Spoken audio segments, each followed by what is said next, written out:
শুরু খাবি আস্তে আস্তে ভাইয়া। দাদা এবং মায়েরা বলুন তো, জামাই খাবি, বিটি খাবি, দেওয়ার খাবি, ভাসুর খাবি, সব খাই দিল একটা ঝিঙ্গার জন্য।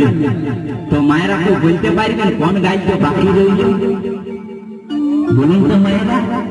ও তুই ভাতারে খাবি, হরি বল হরি বল, ওই আমার ঝিঙ্গাটা হাতে করলি চুরি কর।